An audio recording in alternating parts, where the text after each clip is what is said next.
Thank you, Dr. Musa, for sharing your expertise with us.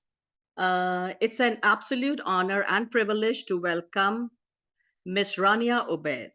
Few words about her. Ms. Rania is a dedicated STEM advocate and educational STEM consultant, also a certified STEM trainer and winner of many prestigious competitions. Ms. Rania will speak about real experiences. Assalamu alaikum warahmatullah. Good afternoon, and I would like to start my short seminar to talk about STEM education. And at the beginning, I want to extend my thanks to the organizer of this event and to my colleague, Mr. Ahmed Musa, for the precious information and informative talk that he started with and inspired us when talking about STEM education and when starting this educational dialogue and thought throughout this webinar. At the beginning, as you can see, we want to ask ourselves, what do we know about STEM education?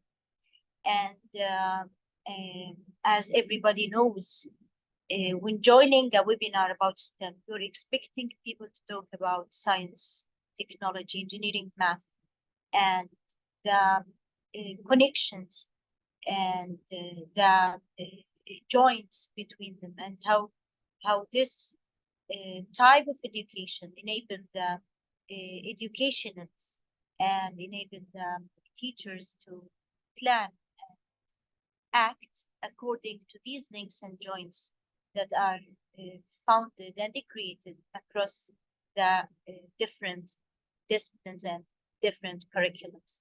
As a matter of fact, when we talk about STEM education, we talk about integration, we talk about a cohesive learning based on real-world application. So we are not looking into the mathematics in separation or in isolation from English or from engineering or from science or from technology. We teach all these subjects and we train the teachers actually, and we make it a norm for the students to understand all the mathematical issues in relation to real life application in science, in relation to real life application in engineering, in relation to critical issues that they face every day in their lives. And in summary, when we talk about STEM education, we talk about a way of teaching. By the end of the day, we're all teachers and educationists, and we know that what we want the most is for this student to learn in the better way, in a way that will prepare them for the future, in a way that will make learning enjoyable and easy, and not a hard or a heavy task on their thinking, on their schedule, on their lives. If we want to do this, we want to apply it during the integration, as I said, planning and the activities. So this is simply what's STEM education. I want to talk about how this will guide us to talk about how STEM started back in history, and it is not very far away when educational and scientists, they start to use this abbreviation and start the evolution of STEM, emphasizing how science, mathematics, engineering, technology expanded to STEAM. So it also included the art, and the art is very important topic to be included in STEM because it's related also to the design thinking, related to the project accomplishments and finishing, prototyping, the design itself of the engineering design process. So if you want to teach the students the history of STEM, you have to go through all these, and you have to know how the STEM improved and develops from one stage to another. And currently, some sites, they are talking about even stream. They add also to the A and R. So with the R, they are talking about robotics and the AI. So sometimes when we think about this abbreviation, STEM, we think about, we should think outside the box, and we should include all the kind and the types of integrations and the relations that could come to our minds, because the better we find links in the curriculums, and the better we plan these curriculums according to the links, the better we are applying the STEM on a curriculum based.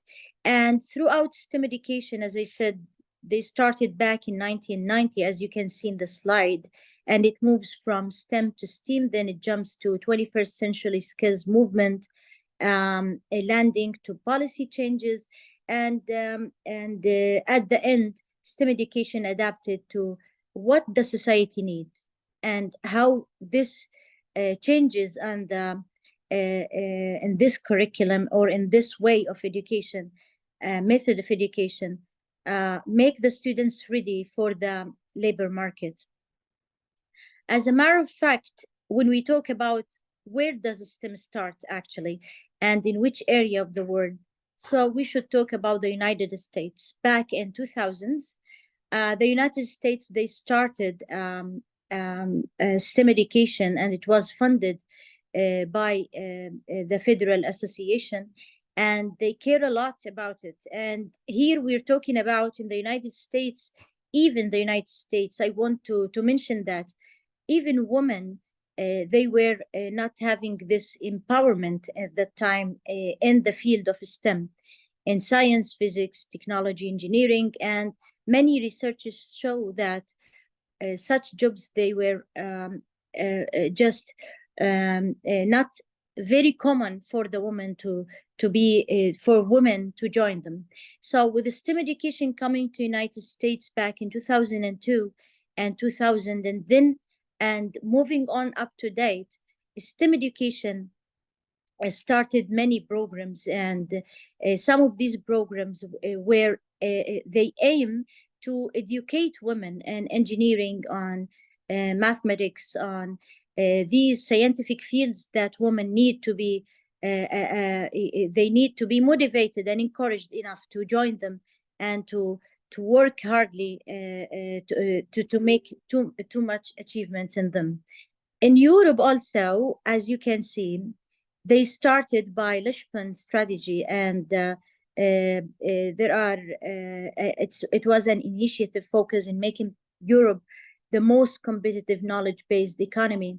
And in Europe, they realized that, and also in the United States, as well as in the Arab world, we realized that STEM education related to economy, and the best to educate students in STEM-related research innovation, the best we have students engaged in STEM-related fields and competitions and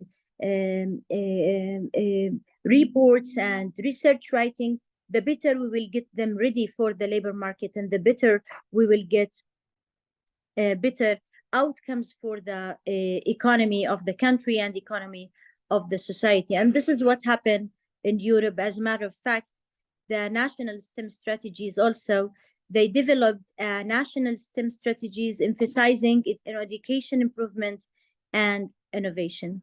And this field actually, we can now move to find out why STEM is important. And as my colleague mentioned previously, STEM is like the stick for innovation and education. It moves people from being ordinary to extraordinary. It helps gifted students to discover their potentials and improve their potentials in many fields, not only on AI, not only on robotics, not only in technology, but also it reveals their skills in many other subjects in relation to the critical thinking skills, in relation to 21st century skills, in relation to sustainable development goals of the UN, and in relation to the future labor market that waiting them. So it is our duty as educators, our duty is to prepare those students to the future market, and to admit that STEM education is a great source of encouragement to diversity, to integration in all fields, and this will improve not only the academics of the next generation or the current generation, or even for ourselves, but also it will improve the economic way of thinking for them, and improve the logistics and economics for the societies. Here in Saudi Arabia, we are very lucky to have this great vision of His Royal Highness Prince Mohammed bin Salman. And during this vision, if we study this vision very well, and if we dedicate ourselves to go and align our goals to this vision, we will truly and honestly and purposely go for STEM education, because STEM education will contribute to economic diversity, to innovation, to a global competitive workforce. And this is what needed for our society to improve here. And also it will enhance the skills for the individuals in our country. It will enhance the skills in all topics, in science, in technology, engineering, and mathematics. It will support the goals of job creation and the human capital development, and it will enable us to address and to challenge all the difficulties and find chances on these global challenges. As a matter of fact, this vision enables us to find many partnership and educational reforms. And during this period of time that we are living in, it is very important for us to refer to the sources and documents in order to know how to apply STEM education in alignment with the Vision 2030. And this vision also is aligned to the SDGs. So here we go in a circle of infinity, supporting the STEM education in many fields. Real experiences we have here in Saudi Arabia, and we thank God for that we have general trends that enable us to emphasize the economic diversity, innovation, and the development of a human capital. One important thing is the STEM education in schools, and as a director of international programs in the smart learning schools, STEM and المتقدمة STEM, I'm very honored to talk about our experience in this school. And we were pioneers in adapting and learning and educating others about STEM. We are pioneers in getting the accreditation of STEM Cognia, the international accreditation, since many years, and we have our own document that we follow according to the board of experts in STEM who designed this document and these policies. So this is the most important thing. STEM education is not only about following up, it's also about innovation and the creation. And by STEM education, by applying STEM education in schools, it's very important to involve the teachers in this process by training them and giving them the strong tools that will enable them to apply it and educate students about it. I don't want to take a long time, and I can't open my time. I can't open a lot of topics to discuss, because I think our colleagues are pointing to me.